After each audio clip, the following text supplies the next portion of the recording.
Vegeta and Goku finally cross paths, leading to Goku unlocking a brand new power, getting far past Vegeta in terms of strength.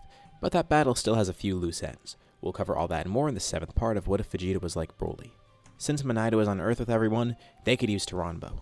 Thankfully, Taranbo is with them because he actually has the 2 Dragon Balls with him. While he thinks having Dragon Balls are a double-edged sword, ever since finding out about Vegeta, he's kept them to himself. And it's a good thing he had them when they left the planet. Of course, he could just make another set if they got destroyed, but this way they could summon Taranbo right away, with Shenron summoned alongside him. Shenron first restores planet Cereal, then Taranbo restores all the people that were killed there, which includes Gohan and Broly as well. They had to do it like this because the Shigarians got brought back to life by Shenron already. Granola wasn't just going to let them stay dead. But also phrasing the wish like this brings back Broly, Gohan, and Paragus as well. So it's killing 2 birds with 1 stone. Or I guess revives 2 birds with 2 Dragon Balls. Never mind, bad pun. Granola and Monaido teleport back to Cereal, and he brings the 3 Saiyans back here. Broly wants to spend some time training with Goku now, and of course Gohan had to come back here anyways. Granola will definitely be seeing them soon, and he's going to grow as strong as possible. He wants to be the one to kill Vegeta. Goku kind of just looks at him as motivation now. Of course, he's not really fond of Vegeta, especially after what he just did. But still, he serves as a good goalpost to reach. Goku further works on his power with Gohan, now utilizing his new beast form. And since he has it, he wonders if Gohan has it too. What he doesn't realize is that he was stealing Gohan's whole flow. Gohan has the form as well, he just needs a little bit more training. Between that battle and what's next, not much really happens. Vegeta's out in space and training as much as he can too, realizing that there's someone that's actually above him. Once more, he's encountered someone far stronger than him, and this is so rare. He's an elite warrior and mutated on top of it. Even though he's experienced being behind people in terms of strength before, this concerns him, seeing how quickly Goku was able to grow in battle. Of course, that was a one-off thing, but he doesn't know that. Plus, there's Broly out there too. He has the same type of mutation as him. Vegeta really needs to take his training seriously. He has this great potential, and he has consistently trained to grow stronger, but he's not doing a lot of intense training. Maybe he needs to change that. Soon enough, Zeno announces the Tournament of Power. There's no exhibition match because there's no second Zeno, but since the Universe 6 tournament happened, this tournament's still going to happen. Beerus tasked Gohan with being the leader of the team, and he's able to get some people recruited pretty quickly. It's Gohan, Goku, Broly, Granola, Krillin, Tien, and Yamcha, because remember, Yamcha's actually a little bit stronger here thanks to him actually being with Bulma, and having some great training facilities. And damn, they're kind of short a few. They could have Roshi or Chaozu on the team too. Of course, Chaozu's kind of lagging behind, and while Roshi is pretty strong by this point, still, his age kind of works against him. And even then, they'd still be short a fighter. And maybe they could put Goten on the team, who, I know I haven't really covered much in this scenario, but he's probably just like normal. Or even Paragus, maybe. But if they need exactly 3 fighters, Goku has a pretty crazy idea, but one that kind of makes sense when you think about it. Before he even suggests the people, Granola immediately knows who he's going to suggest. He tells Goku absolutely not. He's not going to accept that at all. He gets really pissed about it too, and Goku knew that he was going to take it that way. For him, it's a lot more personal. Gohan and Broly are against it too because they were killed by Vegeta after all. But even if they weren't, Vegeta's an enemy of them. But Beerus chimes in. He thinks this is a good idea, but also he wants Goku to explain. And Goku's saying this because, despite his own strength, who knows how strong the other universes are. He doesn't like the idea of it, but swallowing their pride and guaranteeing a win is better than trying to scrape together a team and maybe losing just because they don't want to team up with their enemies. And Beerus kind of thinks the same thing too. This is the safest bet. Even though they're not going to really be great allies, they're going to be strong allies. Especially Vegeta. Raditz and Nappa aren't too strong in comparison to the rest of the team, but they're stronger than any of the other options that they have left, and they're still pretty skilled warriors. Also, Beerus commands this, because it will push everyone further. Granola still really doesn't like the idea of it, and Gohan's very hesitant, but he goes along with it. Same for Broly. In their eyes, survival's more important than anything. And you know what? Granola thinks this might be good. Immediately after the tournament, they can kill Vegeta. Goku is a bit concerned seeing Granola act like this. Of course, he has every right to act like this, but he shouldn't be so consumed by it. But he promises Granola he does feel the same way, just not as intensely.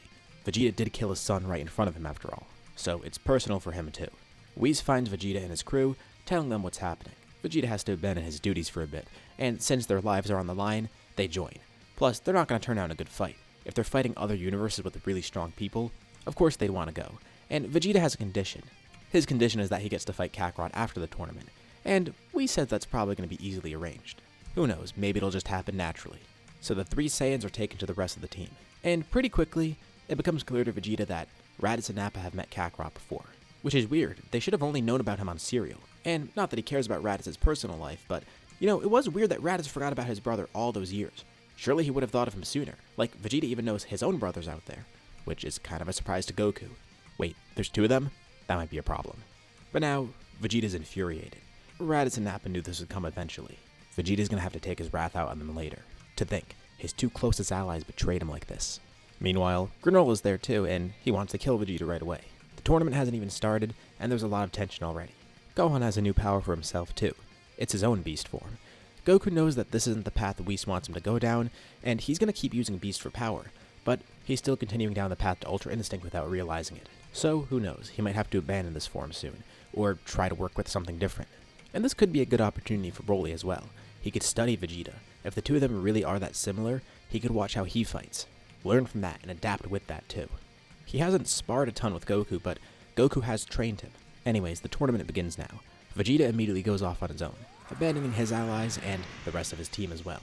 It leaves Raditz and Nappa in kind of a weird spot. The opponents they face are really strong, so the two of them are forced to fight together. No one else wants to fight alongside them, and Vegeta's not going to fight for them. The rest of the universe makes do on their own. Vegeta would naturally find some interest in the Universe 6 Saiyans, and eventually it's revealed that Kale's pretty similar to him. He's intrigued by her power. It seems she goes berserk and also has green hair, but for some reason, her form has a different name than his. He has no clue why, and nor do I. But that's how it is.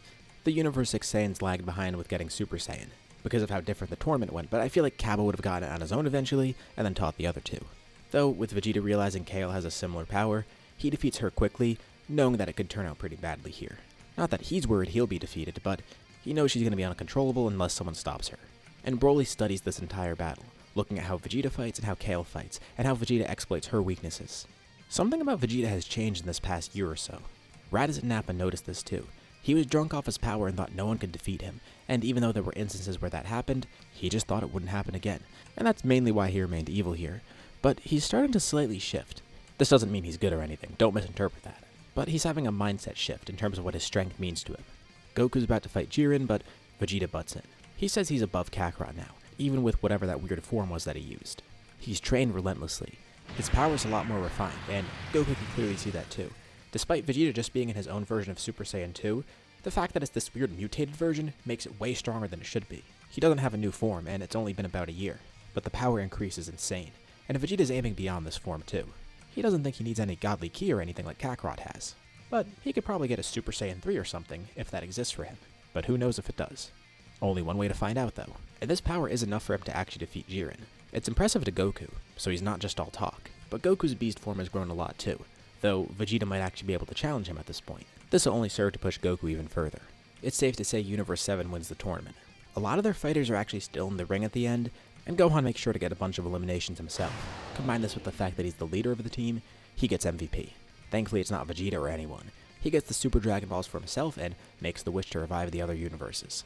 But just like Vegeta wanted, he gets his fight with Goku afterwards. And during this tournament, Goku saw the same shift that the others have seen. Granted, he never really knew Vegeta before. He only met him within the last year, and they only interacted one time, and that was the death match that they had. But he could tell something has shifted, and Granola hates to admit it, but even he sees it too. Still, he detests Vegeta. So, Vegeta asks Goku to fight again, but Gohan decides to fight first. He wants to get back at him. Beast Gohan fights legendary god Vegeta, and surprisingly, Vegeta enjoys the fight. He knows Gohan's a hybrid Saiyan, and he finds his power interesting. He always thought that maybe a hybrid Saiyan would have way more potential than a regular Saiyan, and it turns out that's true. He even comes to learn that Gohan became a Super Saiyan at a very young age. He truly does have a ton of potential. In terms of power, the two of them are pretty much even, but Vegeta's a more skilled fighter. Plus, he grows more as he fights, so he ends up actually winning here, but only just barely. And now he's going to fight Goku just like he wanted. Goku uses the same form as Gohan, his beast form. His is a little different because Goku's potential isn't as crazy, but his godly ki does help him. When you think about it, this is like a godly version of Beast. After training with this form for nearly a year, and further drawing out the power of godly ki within it, Goku has become very strong. He is the strongest right now, but he knows everyone's going to catch up to him. Gohan with his own great potential, and Vegeta with his own mutations, and even Broly. Broly really wants to fight Vegeta here too, but he's still not too practiced with his power yet, though he does have control over his Super Saiyan form, so that's a plus. And he has tapped into that full power a bit.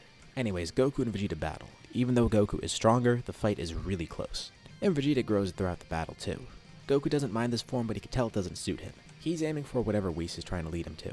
The fight actually ends in a draw, and Goku asks what Vegeta's purpose is right now. Vegeta doesn't know what he means, but it's just exactly as Goku asked. And Vegeta says he guesses his purpose is to fight and grow. Sure, he has a whole army that he commands, and he's basically the new Frieza, but he doesn't really like that. He doesn't say all this out loud, but he kinda just did that because that's what he's been used to his entire life. But really, he's not passionate about it. Besides, he doesn't want to be like Frieza after all. And he's slowly starting to get more self-aware and realize this is not a path that he should be continuing down. And Goku asks Vegeta if he's ever trained. And he has. Not really consistently, or often, but recently he started to do it a lot more. And Goku thinks he's not reaching his full potential. What? He just ended this fight in a draw. Well, yeah, exactly. Goku thinks that if he really has that much potential locked away, he should have been way stronger than Goku at this point. And it's not just training either, it's his attitude. That's part of what's holding him back. Goku wants to fight him more. He should hate Vegeta, but he finds him interesting. The others are a little shocked to hear this, especially Granola, but it's not too crazy coming out of Goku's mouth. Also, Goku doesn't say this out loud, but he's seen how he could change others. He didn't really get to see it with Piccolo, but as a Saiyan himself, he's been molded by Earth into something different. And who knows, maybe down the line, Vegeta will be an ally to him. And he can tell Vegeta's probably not even going to trust Nappa or Raditz anymore. But has he ever really trusted them? They were allies, but were they ever really friends or anything? Vegeta says he has no use for any of that. He thrives in solitude. And for someone as strong as he is, it's pretty lonely at the top. He has grown used to that. Goku says it doesn't have to be that way though. Whatever. Vegeta doesn't care to get all philosophical. You know, he was going to kill Kakarot here, but it looks like he could be fun to fight again in the future, so he just leaves as is. Raditz and Nappa don't expect to go with Vegeta because of how they betrayed him, but he still takes them along with him, and they're incredibly shocked by this. If anything, this is the most proof to them that Vegeta's starting to change. The old Vegeta would have just had a fit, and probably would have just killed them on the spot, or at the very least would have abandoned them for that betrayal. But Vegeta also realizes why they did hide that info from him. He's too volatile, or he was too volatile, and that affected him as a warrior. It's just like Kakarot was saying. So, the three Saiyans leave, and Goku is pretty surprised. Granola didn't actually try to kill Vegeta. He wanted to, he really did. But part of what Goku's saying is true, and if he let his emotions take control of him right there, is he really any less volatile than Vegeta is? Is it really good to be chasing revenge his whole life? Besides, it's not like he could have killed Vegeta right there anyways. But who knows? There's a lot of work to be done with Vegeta, but maybe there is something that can be changed within there. And with that, we'll leave off here for now. What do you guys think about this part? What's going to happen next? Leave your thoughts and ideas in the comments below. I'd love to see what you guys think. As usual, be sure to drop a like and subscribe if you haven't already. It really does help out the channel, and it shows me you want to see more videos like this. Anyways, thank you all for watching, and I'll see you all in my next video.